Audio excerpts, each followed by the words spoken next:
Good evening, everyone. As usual, I'm live but a bit late. I have to find some time regularly so that I can come on the daytime, which will be much better for most of us. But, however, before better late than never. So I'm live at the odd junction before I close my computers and get back to my time with my kids. Today, I wanted to debug something called why FOMO or fear of missing out alone is not a great strategy. It can be in funnels or it can be in normal marketing. Most of the times I speak about funnels, but most of the funnel concepts are from marketing, and whatever we implement in marketing are for can be implemented in funnels. I believe funnels is just a strategy. You can implement it digitally or physically. So it's a mix and match. It all depends on how we implement it. So I'm giving some time and seeing if someone would be live. And if you're live, request you to hashtag live. And if you are watching this on replay, please hashtag replay so that I know that you have watched and I know it was useful. And if it was not useful, I'm very happy to see in the comment that it was not useful. And if it was useful also, I know I would love to hear from you. What do you think? All right. So before before I don't want to waste your time. So let me get to the topic. I hope many would watch this on any of the channels we are part of as a replay. Please hashtag replay. It will be of really good help for me. Now, why FOMO alone is not a great strategy? That's the topic which I wanted to speak about. But before I decode why FOMO alone is not a great strategy, let's understand what is FOMO, how it is a strategy, and why it is not a great strategy. I will decode to the core, the root cause of it, so that you understand why FOMO alone is not a great strategy. You might get the sale done, but there is a high possibility that you would lose a lot of customers after the sale has been done if FOMO alone is a strategy to get the sale across. Now, what's that?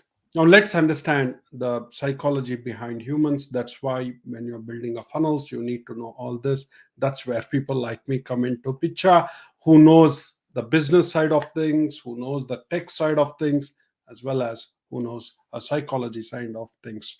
I'm an hypnotherapist and NLP master coach with 20 years background in IT, so it fits my buckets. Said that, now why FOMO alone is not a great strategy? Let's take a step back and understand this particular spot. What is fear of missing out? Let's take a lot of step back, starting from zero. Do you remember Newton's first law? For every action, for a body to stay in the same state of motion or in inertia, sorry, I'm muffled again. Newton's first law states that a body needs an external force to move from a state of motion or state of inertia. If it has to stop, it needs an external force. If it has to move, it needs an external force. Otherwise, it doesn't happen.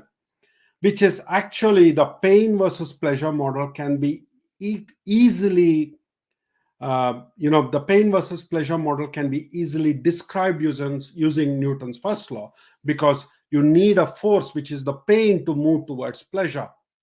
The, the larger the pain is, the faster the move towards the pleasure happens, which is moving away pattern. I'm not speaking about that. But it is the reason why people move towards pleasure is they cannot stay in the pain for a longer time. That's the reason why people move towards pleasure.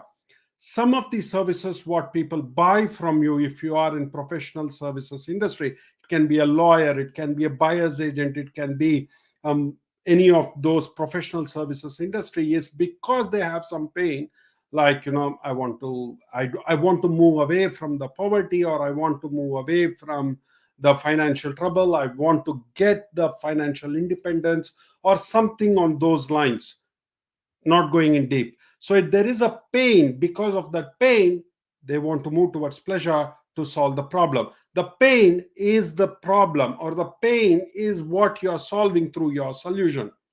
The larger the pain is, they will move towards the pleasure. Now, you understood this part. Let's keep it aside. Why people don't buy from someone, why people sit on the fence?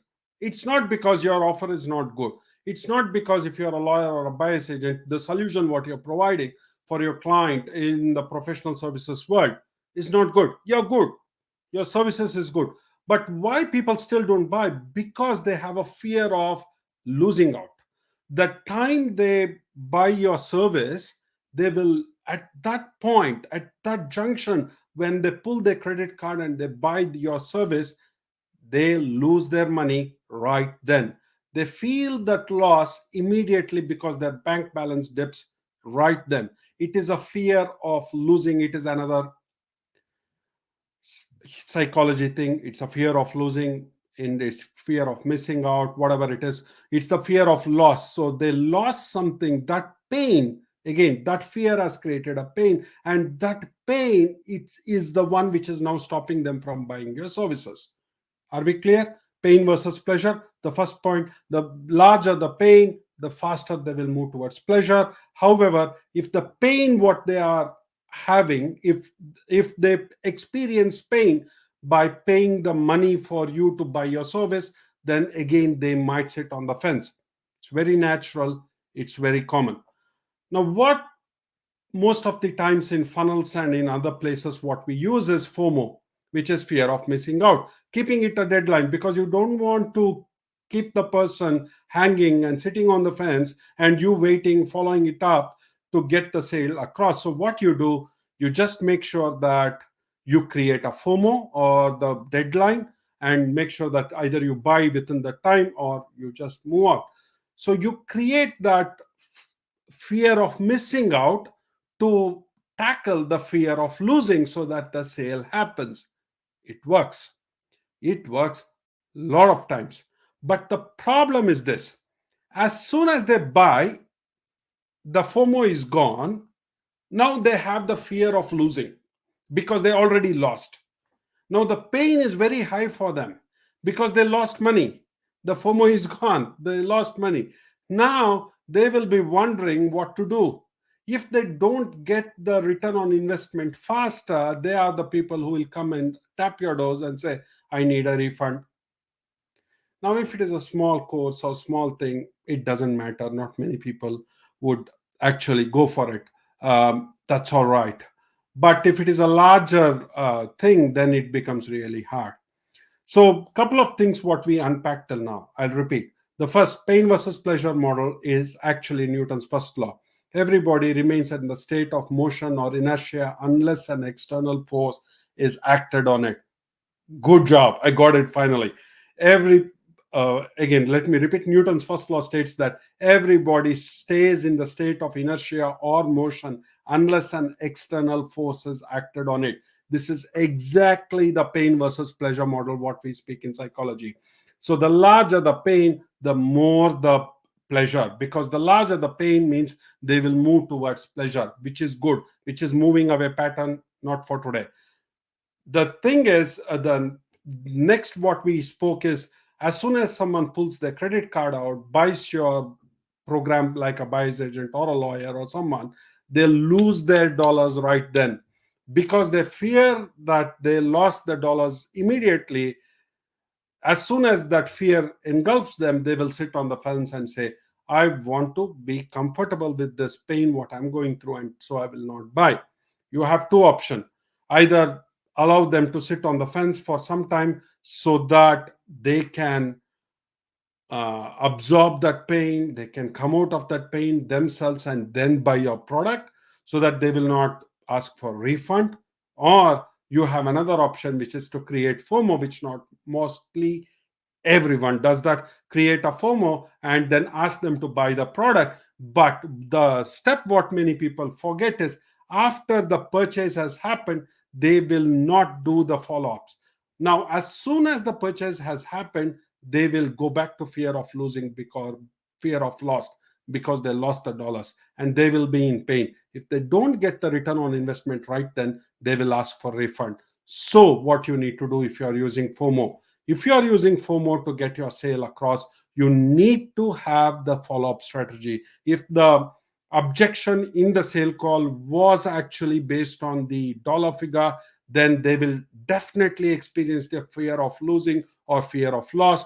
Therefore, you need to have and follow up after FOMO, which is to comfort them and to make sure that they get some result sooner, as soon as possible, or reduce some sort of pain what they are going through. Otherwise, they would be your most painful client, or they might be a client who might come and ask for refund very soon. Your client retention rate will reduce if you don't do it. This is what I wanted to share with you all. Hope I made sense for today. And if you have any comments, I would love to hear your comments and your thought process. Um, and that's the way we all learn, isn't it? Now, if you know me, it's very well. If you don't know me, then I'm Seish from Riga Business Coaching. I'm an hypnotherapist or NLP master coach with 20 plus years of IT experience. I have a team who develops funnels, and we have 5 members now. We added one more, 6 members now. We added one more person in our team. We develop funnel and we help people. Today we were speaking about why FOMO alone is not a great strategy. I decoupled a lot of issues using psychology. If you're watching live, I know someone is watching live, please hashtag live that you're watching. And if you're watching on a replay, please hashtag replay. And if you have any comments, I would love to hear from you. And in that way, I can help you further. And more than anything, if you need help, raise your hand. It can be a mindset coaching, or it can be funnel development, or it can be a business coaching or a strategies. I'm here to help you. Just raise your hand or PM me or DM me, whatever you want to call it as, in any of the platforms or forums which you're connected with. I will be there to help you. I'll Till the next time, sayonara. Have a good day. Bye.